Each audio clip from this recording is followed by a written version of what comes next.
Business Boot Camp for this Friday morning, August 27th. We're excited to have everybody with us today. We've got a great special session planned for today.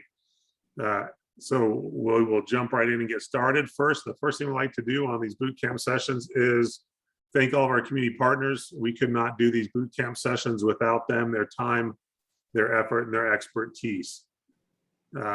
Those that are new to us today, the Small Business Boot Camp is designed to help small businesses return from the COVID crisis stronger than ever. And it is a statewide initiative supported by all of our community partners.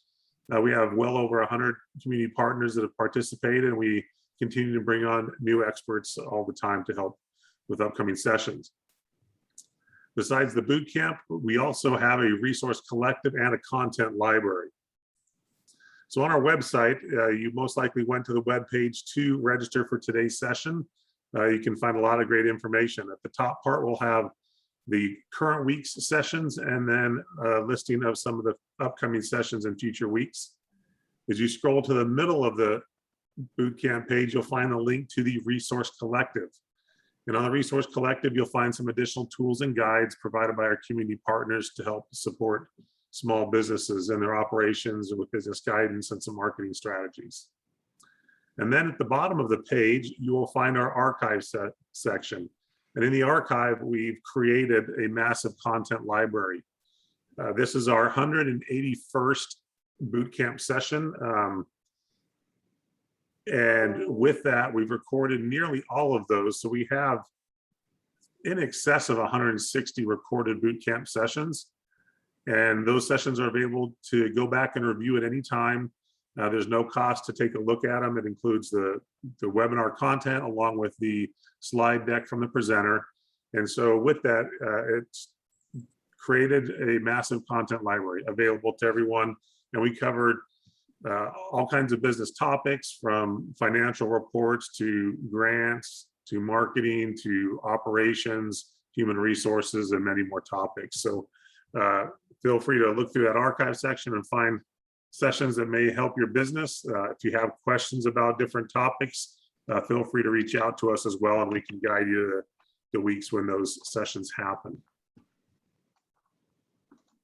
Additionally, the state has a number of good websites to help support people and businesses during the COVID-19. The state put together its COVID-19 information and resource page for everything COVID-19 at arizonatogether.org. And then the Arizona Commerce Authority put together the COVID-19 Business Resources website, azcommerce.com/COVID-19, that has a lot of information for all size businesses on business guidance, financial information, and many other topics. Another piece, the Arizona Commerce Authority has a number of programs to help support small businesses. Our Small Business Services, our Workforce Division, and our Arizona MEP, Manufacturing Extension Partnership. Now, these are all great programs that we can support you with. And if you have questions about them, feel free to contact us. Another tool that we provide to help support entrepreneurs throughout the state is our Small Business Checklist. And this is an interactive online resource that helps those looking to start a business or expand their business understand the licensing, registration, and compliance needs at the local, state, and federal levels. So with that, we want to jump to our update section, and we're going to just talk about the first 2 points on here, because the second 2 points are really about today's special session. So just a reminder that if you have a PPP loan, you do have to apply for forgiveness. We can't talk about that enough, because there's still a lot of small businesses out there that receive PPP loans from the first go around of PPP and have yet to apply for forgiveness. With that, the SBA set up a portal along with working with the lenders to help with the forgiveness process. And so we are going to post in the chat the information on the PPP loan forgiveness piece, so we can hopefully get everybody to apply and get their forgiveness for it. We also recently did a boot camp session on that, and I believe we'll post that link to that session in there as well. Another key element that we want to let people know about is the employee retention credit. This is an awesome program that can help provide a significant amount of funding for businesses. We have done a boot camp session before. We are doing another one next week on Thursday, September 2nd. So please join us for that. If you have employees, there's a chance that you can take advantage of this program and get some significant funding from it via IRS tax credits. With that, on here, you'll see small business development centers, the back to work. That's what today's session is about. So we will skip over those until we start the rest of the session. But before we jump into today's session, we want to look at some of the upcoming sessions. And so next week on Tuesday, we have selling online with e-commerce tools. We are partnering with Google on that session. It will take place on their platform, not on our Zoom platform, but you can register through the normal boot camp registration process. It'll get you the right website and information for that session. We're looking forward to it. If you're a small business looking to increase your sales over the holiday season, this may be a great session for you to take a look at. And then, as I mentioned, on Thursday, we will have our employee retention credit session. The following Tuesday, we have Brand Your Way, Mind Your Messaging. That's going to be with the Blaze experts. Jeffrey Lynn from the Blaze experts is an awesome presenter. We're looking forward to her session there. And then starting Thursday, September 9th, we are doing a 3-part series on video for your business and how you can leverage video to grow your business with Taylor Wellman from Financial Potion. So on that Thursday will be 3 types of videos every business should be producing. And then we will have another one on, is Health Share right for you? Health Share is a health program that may help you out in place of a standard health care. It's a different option. And we'll be learning more about that program and that possibility for small businesses. And then we'll have the second video on Don't Collect Dust, understanding the video distribution roadmap. Then on Tuesday, September 21st, we'll have sales strategies to soar through the holiday season with our friends at Sandler Training. And then on Thursday, September 23rd, we'll have the 3rd installment of the video series on YouTube search engine optimization. For those that don't know, YouTube is the 2nd most used search engine. So it's something you definitely want to know about for your business. So with that, we're going to jump into today's session. We have a great panel with us today. We have Craig Boston from the Northland Pioneer College SBDC that covers Navajo and Apache counties. Gina Couillard, the director of the Coconino SBDC. Gina Freeman from the Grants Management Consultant Guidehouse. Dean Johnson, who's a systems manager at the Office of Strategic Planning and Budgeting, the Governor's Office of Arizona. And then Kevin Peck, the Center Director for the Eastern Arizona SBDC. So with that, I'm going to go ahead and turn the time over to our SBDC team, who's going to walk through some slides and walk through the program we're all here to hear about today. Thanks, Bob. We appreciate that. We've enjoyed for the last couple of years our relationship with the ACA, and especially when COVID hit, and being able to have these boot camps. It's been a tremendous help to all of our clients for all of your efforts there. So we appreciate this. And especially when this grant hit, what was announced last week, we felt like it would be very important for us to put together a special boot camp for this. And so we appreciate you guys pulling that together for us. So just a little bit of introduction from us. Most of you know who we are from an SBDC side of things. We are really throughout the entire state of Arizona. Our role is, of course, to advise, train, give courses and resources designed to help your small businesses throughout all of Arizona. We've been business owners, most of us ourselves, and we're here to help you with whatever aspect of business development is needed, management, everything from A to Z, and trying to be able to help you support you in your businesses. We work with all types of businesses, businesses in every type of industry, and we are the leading resource for small business in Arizona and have been since 1988. We are, of course, we do providing no-cost confidential counseling to your businesses. We offer no-cost, low-cost training seminars specific to what you might need. Access to capital loans, government contracting, so much more that we offer as part of that. So if there's anything that we can provide for you even after this, please reach out to your local SBDC, which are located at all of the community colleges throughout Arizona. and we'll be more than happy to provide you with whatever assistance that we can. So let's get right into what we're here for today. There's a lot to go through, and we want to get that information to you. I know you have a lot of questions. So as we know, this grant program, the Back to Work Small Business Hiring and Retention Program, was released as part of Governor Ducey's Arizona Back to Work plan. And what it's really designed for is to help our small locally owned businesses, locally operated businesses, to be able to hire and retain employees. One of the biggest struggles we're seeing right now throughout the state is being able to keep our employees and be able to get employees back into our businesses. This does fund up to $10,000 in expenditures for hiring and for retention of those employees. There is a cap of $1,000 per employee for that. And of course, 25% of that awarded amount can be utilized for other business expenses. Now, there may be some special considerations also. I'm sorry, there are some special considerations given there for businesses that are located in areas where wildfire and flood may have impacted those businesses significantly. And we'll go through those considerations in each of those sections. So the eligible applicants, this is going to be designed for small businesses with 5 to 25 employees. Now, the way we'll calculate those is a part-time employee will count as a half of an employee. And of course, a full-time counts as one full there. I think Craig's going to go through that a little bit more a little bit later. Now, if you are in one of the wildfire areas or have been impacted by wildfire or by flood, the employee cap is then increased from 25 up to 50. Now, businesses that were incorporated before January 1st, 2020 are eligible for this program. Again, we want to make sure that only those businesses that are operating at this time are the ones who are eligible for the funding. The other part of this that we want to make sure is clear on is that businesses have to be renting or leasing a physical location. So unfortunately, home-based businesses or those who are working remotely as independent contractors will not qualify for the program. The business must be opened up to the general public and has to be in good standing with the Arizona Department of Revenue.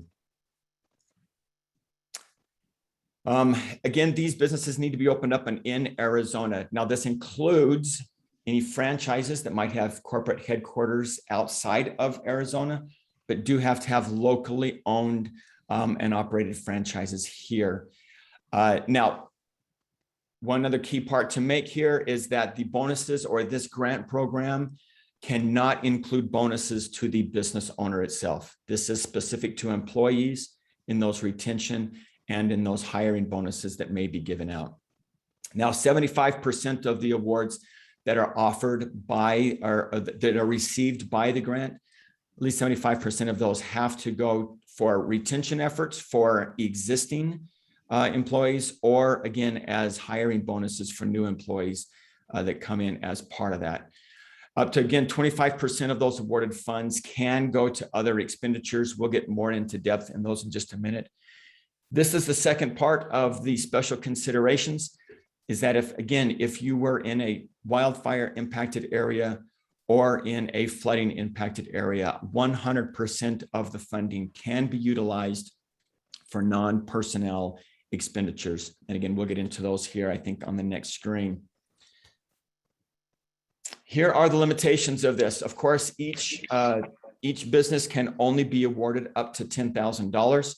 Again, that's $1,000 per employee. Those expenditures, however, can be used at multiple locations. The applicant will only be allowed to submit one application, regardless of the number of locations that they might have.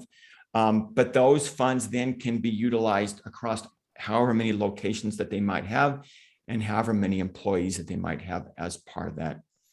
Now, the applicants themselves that own multiple business entities cannot apply for multiple grants in excess of $10,000 per individual owner.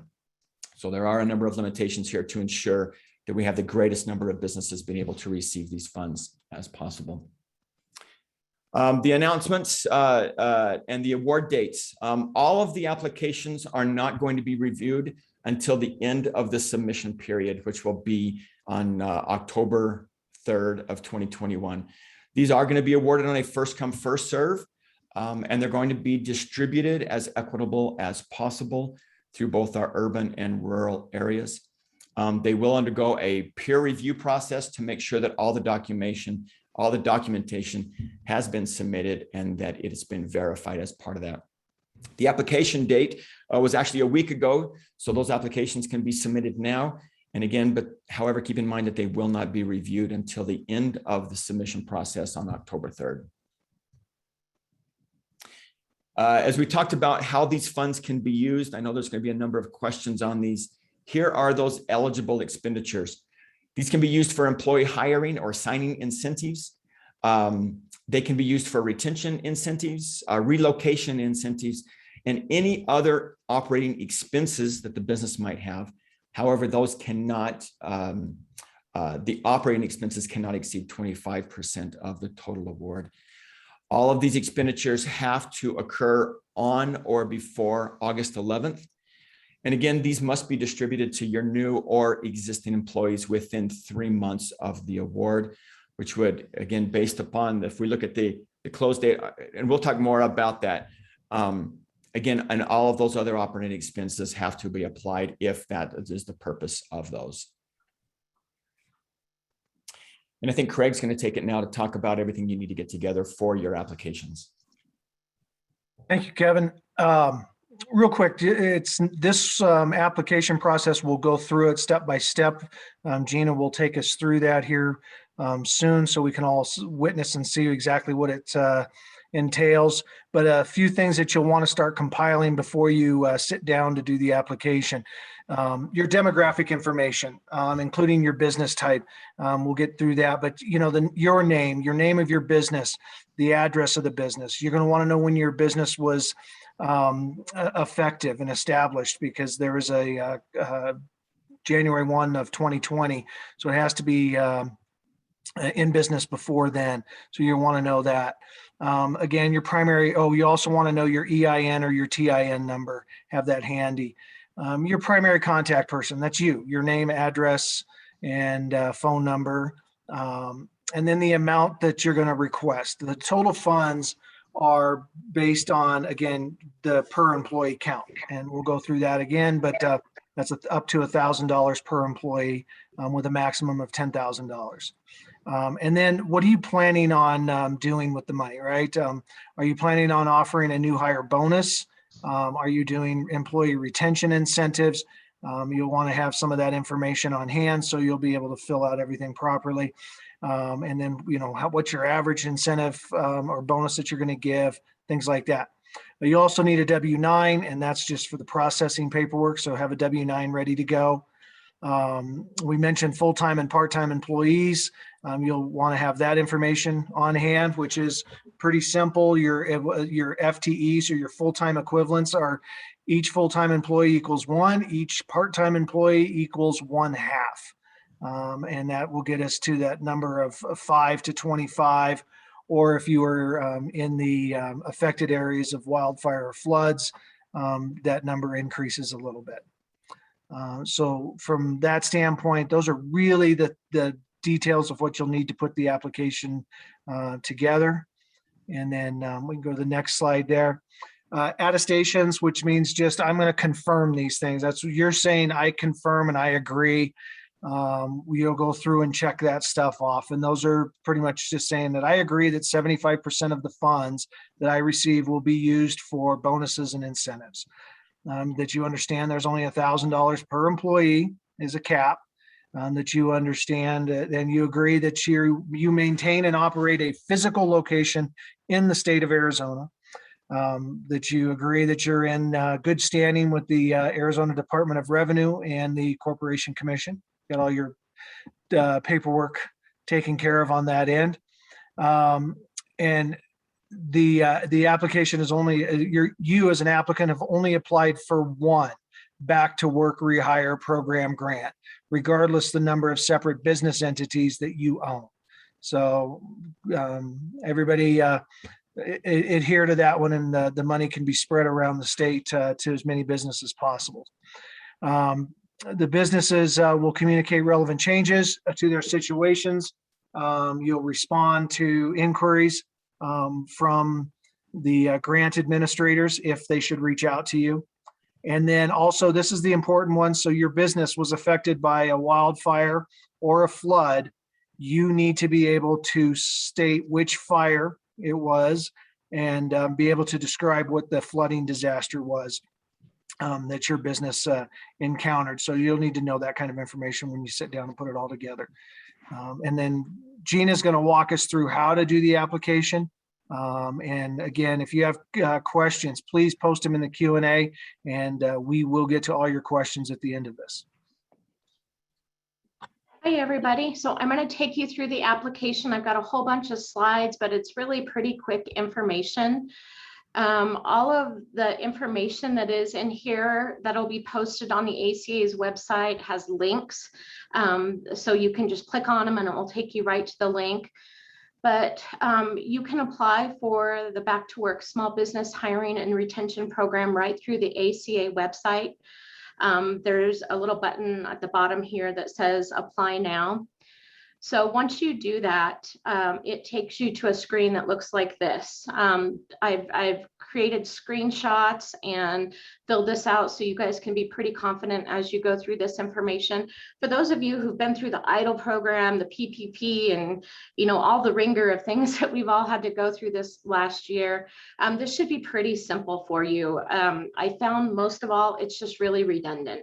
There's a couple little nuances we'll talk about, but it really is just a lot of repetitive information. So once you click on that ACA link, it's going to take you here and you're going to need to apply.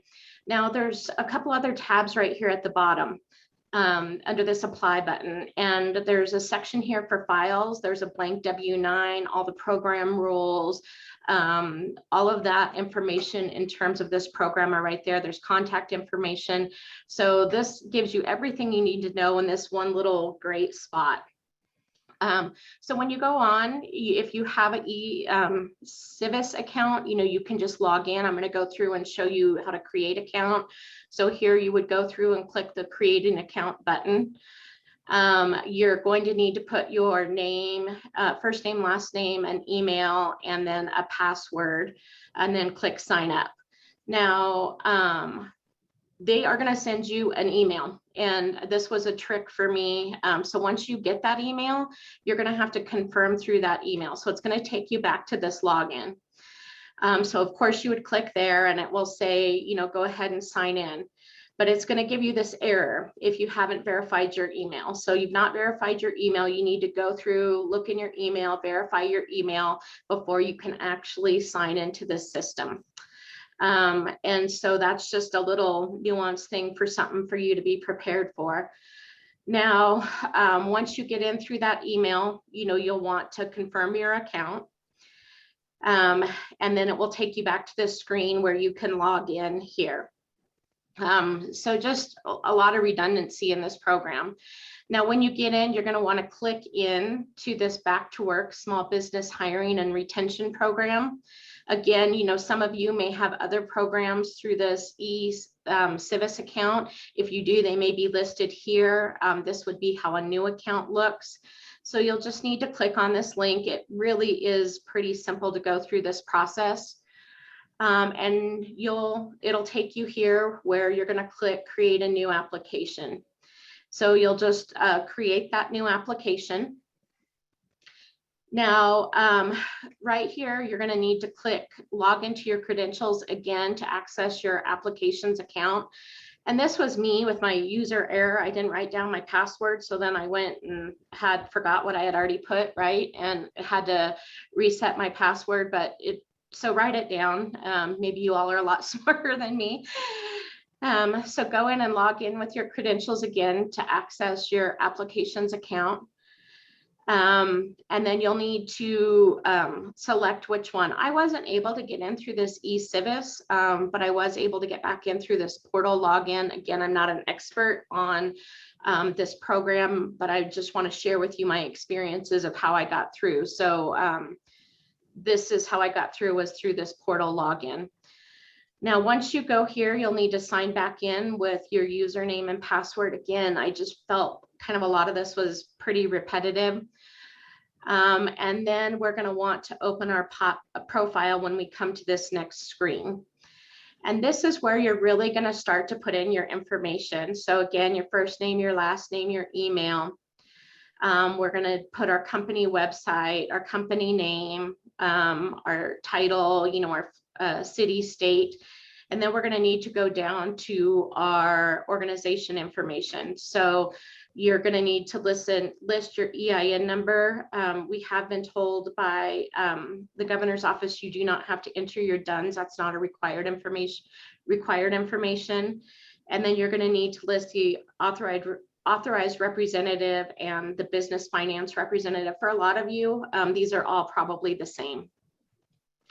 You're going to need to complete your business address and that city, state, all of that demographic information.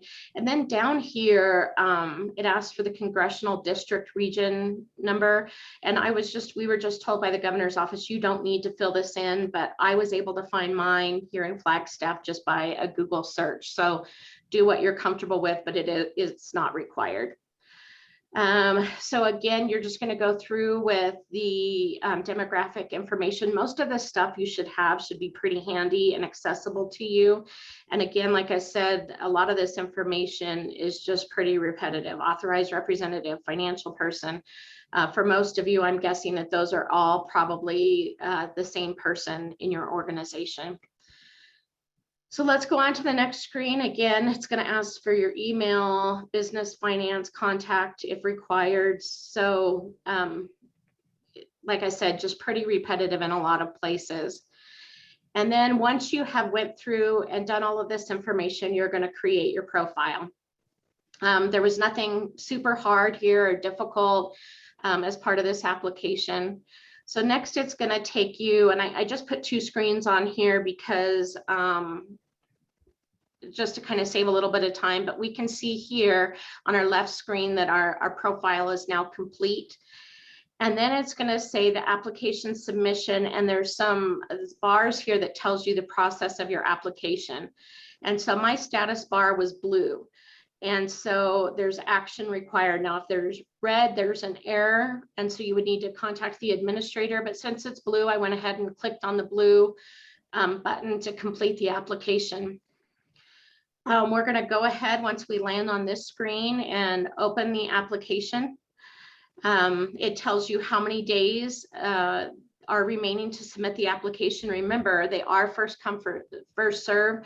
So even though they're not going through the applications until October, it really is in your best interest to get your application in sooner rather than later.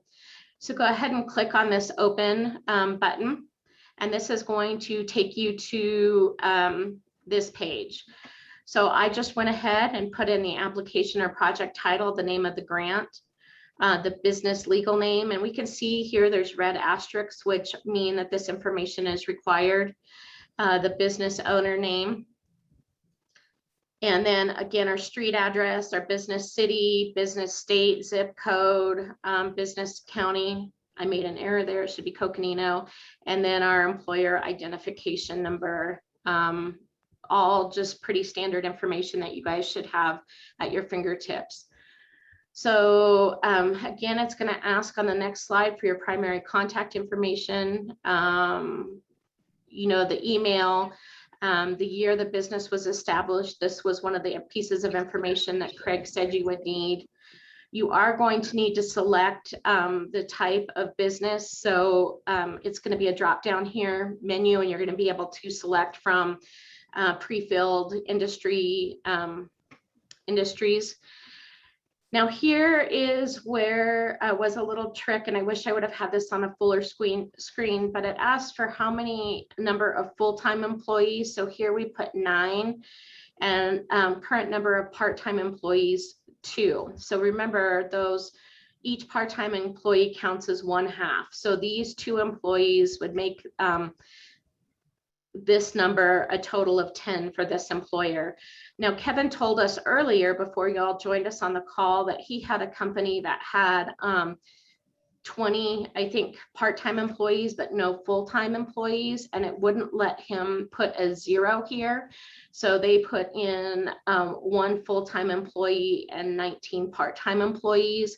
That's something the governor's office was looking into, but you know, just kind of a little quirk you might need to be aware of if you apply today. So from this calculation that we just put in, we see that we have 10 eligible employees. This application has requested $10,000. Again, that's a maximum amount of the grant. This is an example only. Your business may vary, right? So in here, you need to decide how you want to use that money. Are you going to offer a hiring incentive, or are you going to offer a retention incentive? So for this example, we chose not to offer a hiring incentive, but we are going to offer a retention incentive to our employees. And then we need to define and disclose how many of those employees are expected to receive that incentive. And so we've just filled this in based on information that as it pertains to our organization. This may look different for each of you.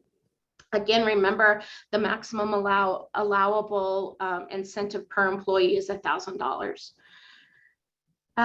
So it says, if yes, what is the anticipated average amount for employee retention incentives? So say you want to give full-time employees $1,000, but part-time employees $500.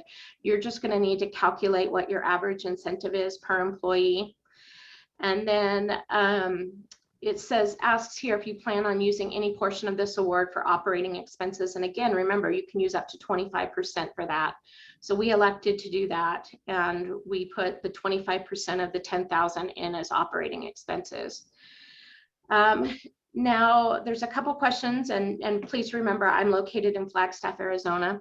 And so it asked if we were negatively affected by wildfires in Arizona. So we selected yes. Your company may not be. You may be down in Phoenix or something like that where this doesn't pertain to you. But I went ahead and selected the fire that would pertain to us. Again, this is all populated with pre-filled information for you to select from. In here, it also asked if we were damaged by natural disaster or flooding in Arizona in 2021, and that is a big yes for Flagstaff. I don't know if you've seen the news, but we've had some pretty severe flooding, like 500-year rains up here. So I just noted that the museum fire scar, July 2021 to August 2021, flooding of structure severe. And you know, you can put as much or as little based on what your business needs if this pertains to you. And then this gets down here into the attestations that Craig was talking about. And you're just gonna need to agree or not agree based on your business situation. You know, you're gonna need to attest that you've only applied for one award, all those attestations that he spoke to earlier. And here's just a couple more pages of questions. Now down here at the bottom, once you get to those attestations, you are going to need to select your W-9 attachment. And at the end of this presentation, we do have a slide with links to the program synopsis, our solicitation, W-9s, and all of the information. So there's a blank W-9 that you guys can click on and get. So you'll have that W-9 ready to complete as part of this application. So then here, you're just going to need to mark complete and click close. And it'll take you here. You can see your application's complete. You're good to go. And at this point, you would need to click submit. I didn't click submit, so I don't know what kind of screen you're going to get at that point in time, because it would have been a false application. But I imagine that it would just be some kind of confirmation page, you know, that your application was successful, and hopefully next steps for you. So here is the links to the resources that we've provided for you: the application submission user guide, back to work solicitation, and the W-9. You all can just click on any of these. It'll take you right to the information that you need as part of this program. And then lastly, just so you have the information, the SBDCs across the state are here to support you and help you as part of this process and other process, right? With your PPP, capital, needs, all sorts of things, your idle needs, any of those, we're available across the state. But Kevin, Craig, and my information is here if you'd like to contact us directly. We really are here to help support you and are a great resource for our community. So with that, I'm going to turn it back over to Robert, and we will answer your questions. Thank you so much. Awesome. Thank you, Kevin, Craig, and Gina. Great presentation. We're going to jump into the Q&A portion of this. So if you have questions, please post them in the Q&A box at the bottom of the screen. And if we cannot get through all the questions, I'm actually will pull off the questions we don't get to and send them over to Dean and the other Gina for questions. We have a great team here with us today to help answer some of those questions. So we're going to jump right into the Q&A portion.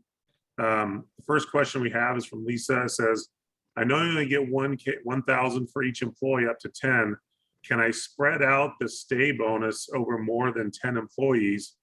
And can I give them different amounts? Yes. So the max is 1,000 per employee, but if you've got a larger employee base, 6, 7, 10 full-time and 15 part-time folks, you can adjust those values up and down up to that max of 1,000 per person. And they can differ by role, by skill set, by seniority. It's really up to the individual business to decide, to kind of define and decide how those dollars are allocated across those employee types. All right, we have 2 questions from Elizabeth about PPP. We're not going to dive deep into that because that's not the intent of this, but if you want to reach out to me afterwards or wait till your lender is processing the PPP2 forgiveness. The next question is, in business, they've been in business for 18 years and forced to close the office and file bankruptcy, start applying for loans immediately and turn down due to credit, and things continue to go downhill. Is there help for those of us to rebuild who have been completely destroyed? Carrie, I would actually reach out to the Small Business Development Center near you and see if they can work with you to create a plan to get back going again. And they are also up to speed on all the different grants and programs that may be able to help. The next question, Dustin, what if we own, or what if you own your physical location debt-free? We aren't renting or leasing. That is appropriate. The list probably should say own, rent, or lease. So the key is there is a physical location that you operate out of.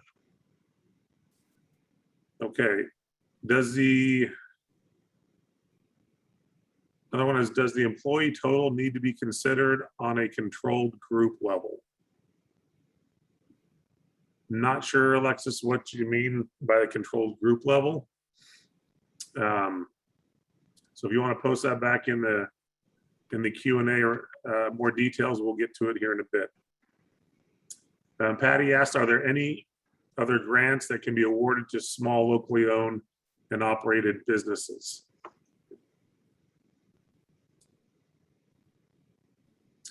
With that, you may check and see if you have, your city has something or your county may have something, but right now on the state level, this is the main grant for small businesses just came out. Yep. Bob, I would add to that. I know a lot of small communities throughout the state and even larger communities have created various grant programs in those communities to be able to assist small businesses, and that's up to the communities themselves. So double check with your local SBDCs, your economic development organizations, your town halls. They should be able to have that information for you and where you can go to access those. Okay. John asked, is there still money in the grant fund? So yes, the program launched initially with $5 million. And as I think both Kevin, Craig, and Gina commented on, it's a first come, first serve. It has been, even just in a week, a hugely popular program. The administration is looking at expanding that up to $10 million. So we're looking to get validation of that probably early next week. Excellent. We have another question in here. I'm going to add to this question as well because it's similar to one that I was asked at a different time, but it is very good. It says, we have less than 5 employees. Are we still eligible? The tie-in question I have to go with that was from a company that says, I've been trying to hire more employees to get above that 5 employee number, but have been struggling to find those employees. Will they still qualify or not? So unfortunately, this program has been defined as 5 is the minimum and 25 the max, unless they've been impacted by wildfire or natural disaster flooding. So if you currently do not have 5 or more employees, you are not eligible for this opportunity. Okay. How many hours per week constitutes full-time employment? Anything over 32 hours or 32 or more. That's a good question. So if it's 1,000 per employee and 10,000 max, does that mean that only up to 10 employees can receive the funding or the bonuses? No. So the max is $1,000, but you can, as a business owner, identify to what level you want to provide incentive or hiring bonuses to employees. So it can be anywhere from $25, $100, up to $1,000. So you can, as the business owner, define and decide what those incentives look across your employee base. Yeah, and to go with that, for example, Kevin had an example that Gina mentioned. The company had 20 part-time employees. And so if they got the maximum of $10,000, they could spread that across the 20 part-time employees. Minus anything that they want to use for other operating expenses. So it's, it'll be up to them on how they decide to use those dollars. There's a max of 10,000 and a max of 1,000 per employee, but beyond that, it can be divided as the owner sees fit. Excellent. Next question is, it says that at least 75% of awarded funds must be used for new employees. Does that mean 100% could be used on new employees? Yes.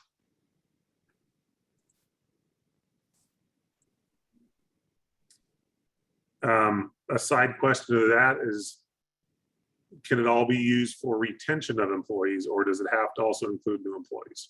No, it can be one or the other, or a mix of both, or a mix of all 3 if you've been impacted or for your other operating expenses.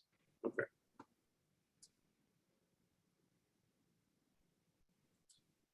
It says, regarding questions somebody else asked, do owners count as employees or only W-2 employees?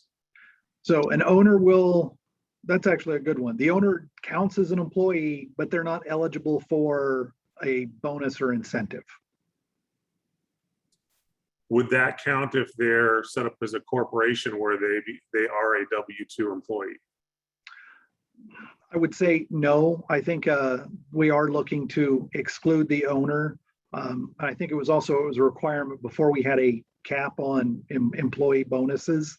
It's just a method to try to incentivize the business to utilize the dollars majorly on the employee base and not the owner. All right. It says, I think Craig said that business needs to have already existed in 2020, or can this be a new business? The business needs to be in existence prior to the pandemic. So January 1 of 2020 is the date.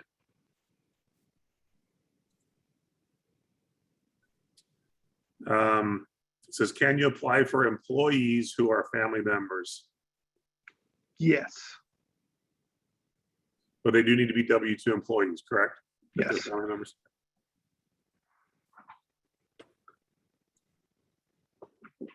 It says, by physical location, do you mean a storefront, or is an office space sufficient? How about a home-based business with remote employees? The first 2, yes. So an office space or a storefront. We are looking to not include home-based businesses. Okay. Answered that. If we don't qualify for their grants,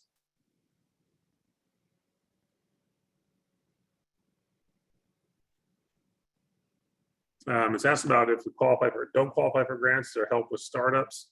I would say yes, the help with startups has hit the SBDCs, small business development centers. They are located in every county within the state, and they have analysts that can help you with your startups.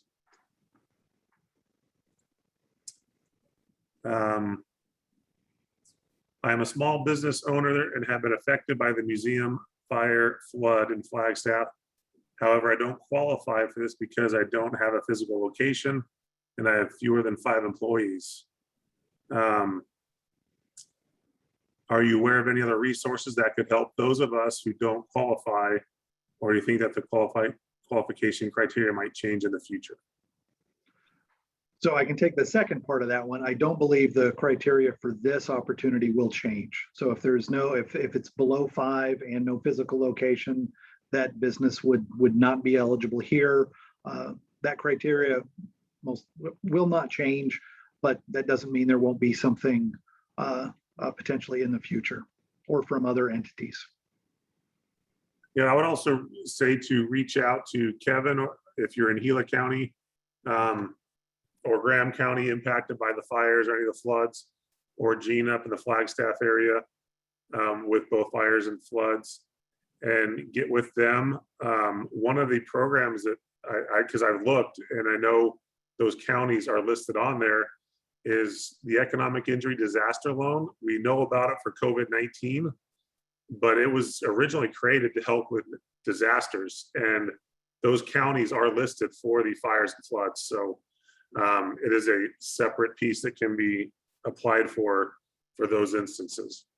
Hey, Bob, as a follow-up to that too, with the EIDL, there was also the EIDL advance, which gave you up to $1,000 per employee on that advance, which was, there was no requirement for that to be repaid.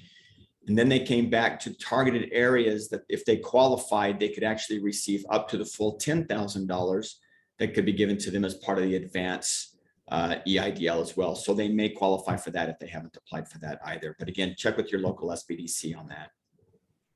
Okay. Can you just touch base again on what qualifies as a full-time and part-time employee?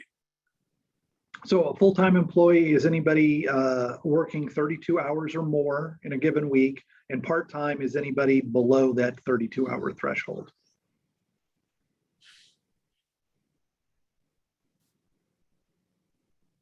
All right. If a business owner was negatively impacted by a fire flood, can they select no for the question about using funds for personnel since they don't have to use it for personnel? Correct. So they would select the boxes for no on bonuses for new hires, and no on incentive bonuses or incentives for employee retention. And then they would just say yes to other expenses and then list their full amount in that area. Okay.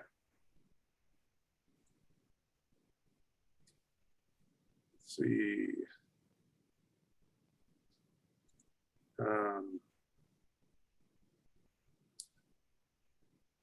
So I'm going to ask for the URL for the page with the W-9 link. We'll post the WRL for the grant application page that has a lot of other information on it in the chat. So take a look in the chat for that. We'll get it posted.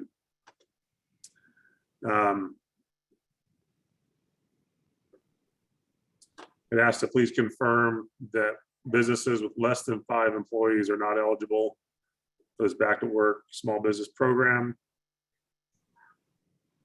And then it asks if there are any grants available for businesses with less than 5 employees.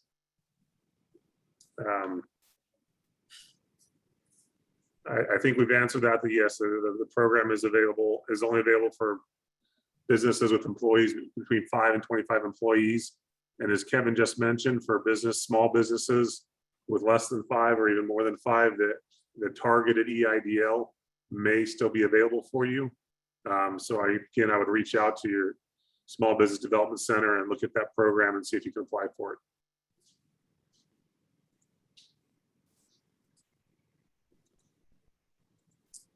Second, let's see. Good question from Amber. Can the 25% for other stuff be used for advertisement? Yes.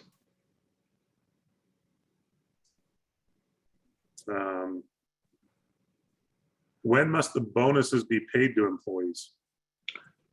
We are looking for the bonuses to be paid within 90 days of the award being made.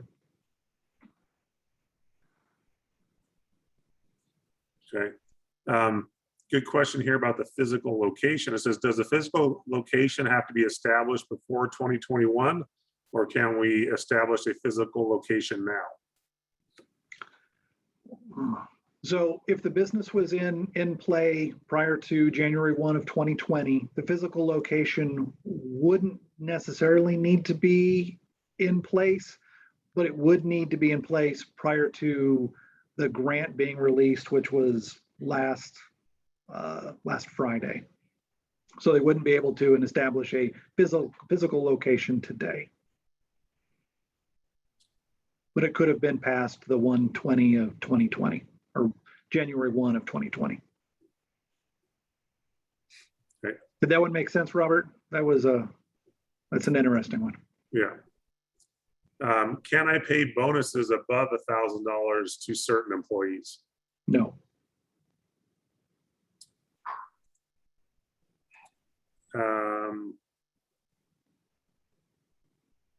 Can we allocate 1,000 per part-time as well? Yes.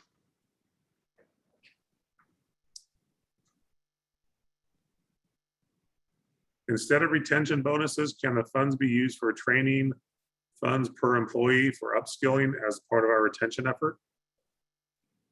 Yes. Because I think that would fall under the category that is a retention method. So it may not be a direct payment to an employee, but it would impact the employee and provide them either needed skills to expand their role at the business, or, and hopefully ideally, increase wages. So yes, that would apply.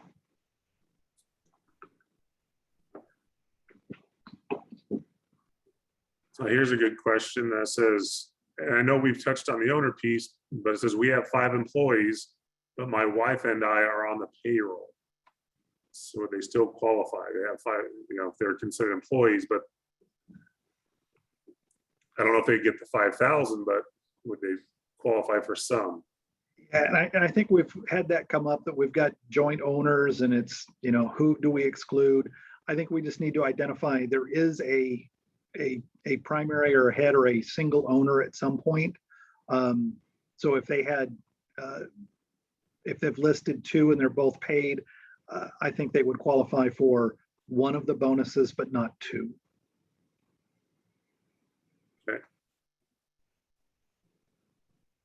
Scott asked about an ERC question. Scott, I'm going to ask you to bring that up in our ERC boot camp next Thursday.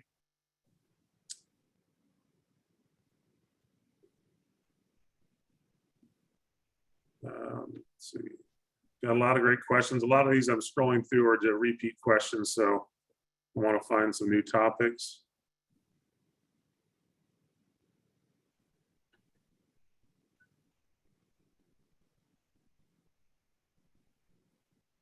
Oh, this is a really good question. If I apply to do hiring incentives but fail to hire anyone, what is the process after that? Do we return the money? Oh.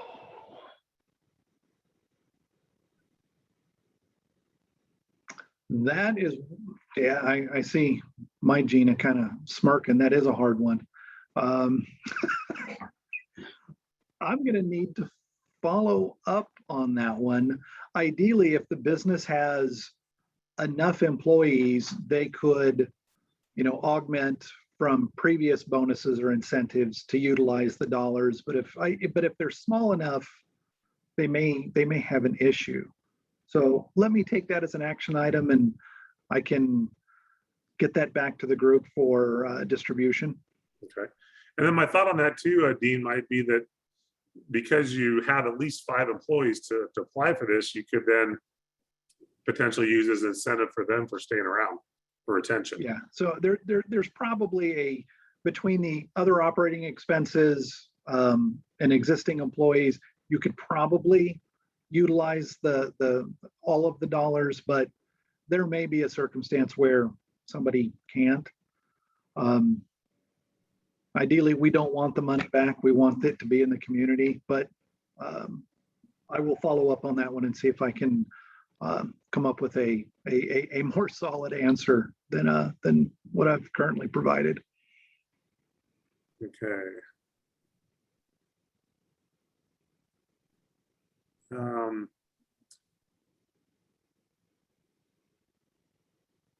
A lot of these are repeats of similar questions that are asked. As I go through these, we're right at that time. I'm going to go through the questions here, and if there's anything else, we'll reach back out to Dean and try to get those answered. We can share it with the group or have it posted. So Robert, can I make one Yes. comment? And this goes back to something that Gina had mentioned prior to the call beginning, is I think we have an old or a slightly out of date copy of the solicitation attached to the eCivis system, because there is a section about reporting requirements where it is saying that we're looking for a closeout after 90 days and we're looking for some business receipts to identify that the dollars were spent appropriately. That's actually been removed, and that's kind of the direction with all those attestations at the end of the form saying that, you know, you agree that there's $1,000 cap, that you'll use 75%, 25 on employees. We're going that route to reduce the burden on the applicants, just because with $5 or $10 million, we have a lot of folks applying, and there's not that much of a need for them to do any heavy reporting. I think the only reporting that's going to be required or is going to be requested is that there'll be a survey that probably goes out to all the individuals to say, here's what you expected to do with the dollars. What did you actually do? So were you able to hire 3 of your 5? And here's what your bonus incentives look like, just for some summary level reporting on number of new jobs created, employees retained, dollars utilized for employees versus operating. But there is going to be no reach back out for, you know, show us the individual employees that you provided the dollars for, no heavy reporting. So I will get that updated today, so there's no additional confusion as we go forward. But so thanks for Gina for identifying that, because I thought that had been updated on the eCivis side. So I'll get to that. Excellent. Thank you for that update, Dean.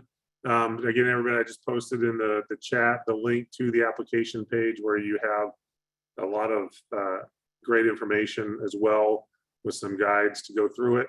I also recommend that if you need to, reach out to your local Small Business Development Center office, schedule some time, and they can work with you as well to go through the process and help you get everything put together correctly. We want to appreciate everybody for being on the call, all the attendees.